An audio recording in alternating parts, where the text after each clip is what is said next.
chez Satoshi pour le plaisir des cryptos et du café, bien sûr. Aujourd'hui, je vais vous présenter Meme. Puis aussi, une chose très importante, n'oublie pas, inscris-toi sur ma chaîne, la meilleure chaîne de crypto en français et pour avoir accès à du contenu intéressant. Et mon nom, c'est chez Satoshi. Tu peux voir, ça fait à peu près 3 ans que je suis dans la cryptosphère.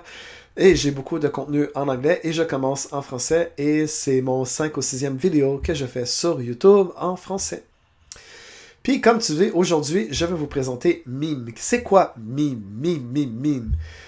Tu vois une belle ananas avec plein d'art digital très nuancé avec des couleurs extravagantes avec la planète Terre. Je vois peut-être un extraterrestre en arrière. Non, je niaise. Fait que dans le fond, ils ont combiné la force du monde de la finance décentralisée et le monde des non-fungible tokens. Ils ont combiné ça ensemble. Puis là, maintenant, c'est qu'il faut que tu achètes un token que tu achètes sur le marché de monde décentralisé qui s'appelle Meme. Tu le mets à travailler, puis tu ramasses des points.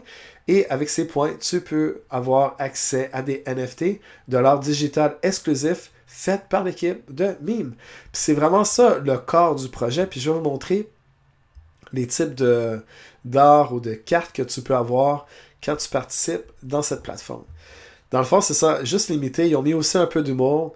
Ça veut dire, comme j'ai fait un résumé, ça veut dire, dans le fond, c'est... Tu ajoutes le token ici, qui s'appelle Meme. Ils en ont 28 000. Le prix est 320 $. Puis le marché, le market cap, c'est 6,5 millions de dollars américains. Puis tu peux le traquer sur CoinGecko. Ils ont apparu dans plusieurs nouvelles ici. Puis dans le fond, c'est Meme Farming for NFT. Dans le fond, c'est tu farm, je sais pas le terme farming, où tu achètes le token, tu les mets dans les pools ou dans des endroits, puis quand tu fais cette action-là, ça va te générer des points, puis avec un certain nombre de points, tu vas pouvoir accéder, le terme qu'on appelle mint, ça veut dire dans le fond, c'est que tu vas pouvoir extraire le NFT, puis avoir accès. Qu'est-ce qui est le fun avec ce NFT-là? Il est liquide. Si tu peux le garder à long terme, puis spéculer pour l'appréciation du prix, ou le garder parce que tu trouves l'art écœurant, ou une autre affaire que tu peux faire, c'est que tu peux le vendre sur le marché secondaire, ou un marché ouvert pour les NFT, qu'on appelle le OpenSea. Là-dessus, tu trouves des systèmes de jeu, de blockchain, de l'art digital, et aussi des systèmes de collection. Comment on fait pour accéder à cette fonctionnalité de farmer les NFT? C'est très simple. Ici, c'est un article fait par le main team sur Medium. C'est un article très, très get to the point. Tu vois, tu dis, c'est un projet expérimental quand j'ai dit qu'il combine la force du DeFi et des NFT. Puis là, il donne la procédure comment faire. Il faut considérer qu'il faut que tu achètes le meme tokens. Sans ça, tu peux pas avoir accès à l'art digital. C'est vraiment impératif. Il faut que tu achètes le meme. Je vais pas lire la procédure comment faire ça. Je vais mettre le lien dans la section de vidéo, dans les commentaires de cette vidéo.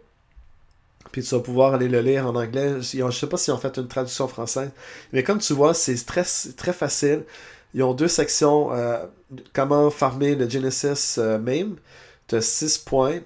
Puis aussi le Meme Genesis LP Farm. Tu as à peu près 5 points. Très simple, pas long à faire.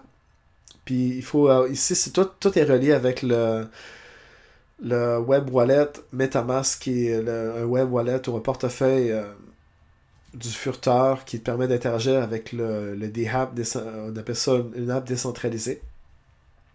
Maintenant, je vais vous montrer le type d'art que tu peux accéder quand tu ajoutes le meme tokens puis tu participes au yield farming. Et puis tu peux accéder à des trucs comme ça, c'est vraiment cool.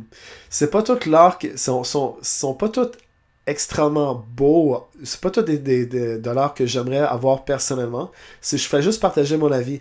Il y en a qu'on dirait qui ont été faites rapidement, mais il y en a d'autres qui ont eu beaucoup de travail. Parce qu'il y a plus de travail qu'un artiste va mettre dans son œuvre d'art, plus il va avoir de valeur parce que tu vas voir c'est fait, que c'est beau à voir, c'est le fun à posséder, je veux dire. Puis c'est ça qui est le fun c'est ça qu'on dit la scarcity, d'avoir des versions limitées avec le NFT. Tu vois, ici, tu peux avoir... Ici, il y en a au-dessus de 10 000. Fait que je pense pas que ça va vouloir beaucoup. C'est pas le plus beau, mais c'est quand même correct. Tu sais, ça, je dirais, c'est des corrects, là. Tu sais, comme tu vois ici, Vitalik Buterin, t'as Pepe, Zhengpan Zhao. Mais celle-là, il était écœurant. Legend of Defy, vraiment super beau. Great War, c'est pas le personnage le plus aimé dans la cryptosphère, mais tu vois, l'art, c'est subjectif. C'est toujours... Il y a toi, quelque chose que t'aimes pas, mais une autre personne va le voir, puis il va vouloir, je le veux, je le veux. C'est toujours le prix de combien une personne est prête à payer pour avoir accès à l'œuvre d'art. Il y en a des super beaux ici, tu vois. Sergei Lazaru, Vitalik Buterin, un autre de Zhengpan Zhao, Satoshi, Andrew Crungy, Sam Backfire, Indian Adam, Men Boy Boys. Tu vois, il y en a des beaux, mais il y en a des moins beaux, puis il y en a des choses. Puis c'est ça qui fait la beauté de l'art. Il y en a pour tous les goûts, puis je veux pas... J'attaque aucun artiste, je fais juste partager mon opinion spontanée. Puis on va finir la dernière section. Les crypto-influenceurs, l'art du LP Genesis. Vitalik Buterin. On dirait que cette série-là sont beaucoup plus beaux. Sont mieux faits, je pense sont plus rares aussi. S'il vous plaît, inscris-toi sur la meilleure channel pour le plaisir des cryptos et du café sur YouTube, la meilleure channel faite par chez Satoshi. Comme tu vois, vu que c'est des légendaires, c'est des cartes légendaires, ils ont mis la gomme, ils ont mis le paquet, tu vois, comme tu vois ici, là, tout l'art qu'ils ont fait entre les trucs, là, ils ont mis même des choses en background, c'est vraiment cool.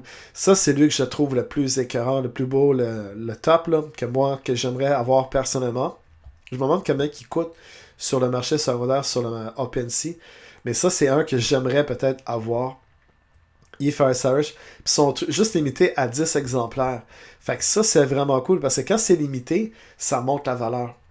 Ah, puis il y a le dernier Uniswap. Il y en a 5 qui ont déjà été mintés. Puis il y en a 5 disponibles si tu as les points appropriés. Ça coûte 75 pineapples. Ça, c'est les nombres de points. C'est vraiment cool comme on peut voir. Fait que si tu trouves intéressant ce genre de contenu ou ce genre de contenu que je produis en français, c'est vraiment nouveau pour moi en français. En anglais, ça fait longtemps que je le fais, à peu près 2 ou 3 ans, je pense déjà. Fait que comme tu regardes, tu as juste à venir voir, abonne-toi sur ma chaîne pour le plaisir des cryptos et du café, puis viens voir mon site anglophone chez satoshi.com dans ma signature qui est inclus avec cette vidéo. On se passe une belle journée, puis on se voit aux prochaines vidéos. Ciao, ciao.